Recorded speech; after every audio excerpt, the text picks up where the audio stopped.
I now give the floor to the distinguished representative of Algeria.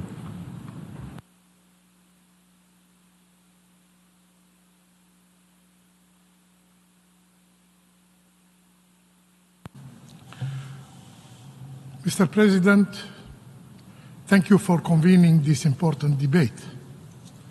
As a member of the C10, Algeria firmly supports the common African position as enshrined in the Isilwini Consensus and the CIRT Declaration. In the Pact for the Future, our leaders recognized as a primary parameter for the reform of the Security Council the necessity to redress the historical injustice against Africa as a priority, while treating the continent as a special case. We will have to translate the parameters across the board in the IGN discussion. We are confident that the permanent representative of Kuwait and Austria, Ambassador Albani and Marchik, will continue their excellent work co-chairing the IGN. Mr. President, the Security Council, a cornerstone of the United Nations, was established in 1945 to maintain international peace and security. However, the world has changed a lot since then, and the Council compositions no longer reflects the current global realities. Its legitimacy and effectiveness are increasingly questioned. The current structure of the Council, with 5 permanent members holding veto power, is outdated. It is unrepresentative. And the Council is increasingly failing to meet its mandate. As we speak, there is a genocide being committed against the Palestinians. The aggression has started over a year ago, has increased its intensity and geographical scope.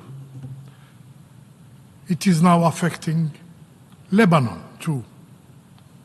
And unfortunately, this Council has been unable to stop that so far.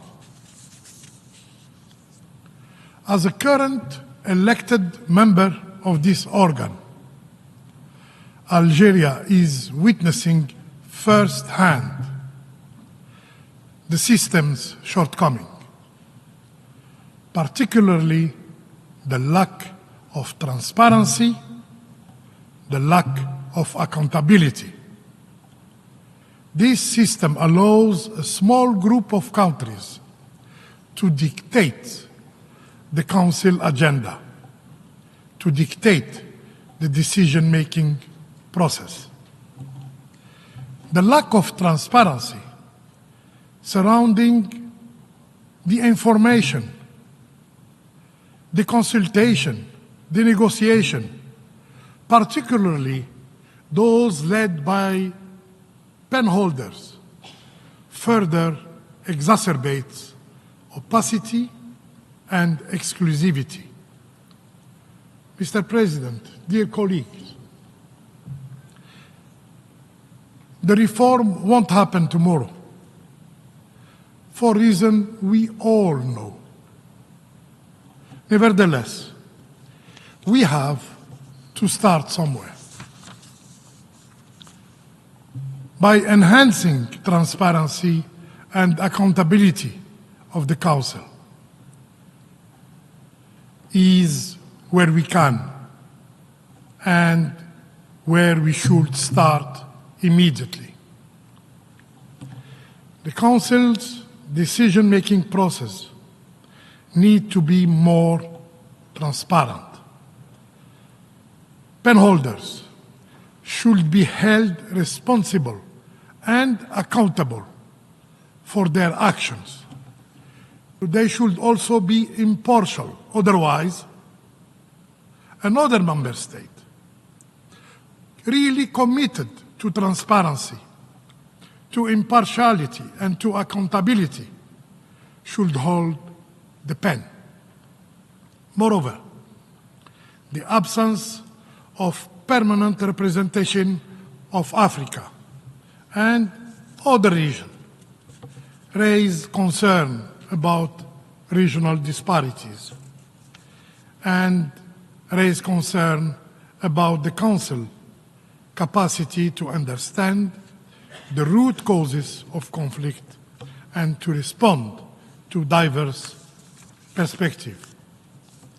Many reform proposals have been put forward over the years, each with merits and drawbacks.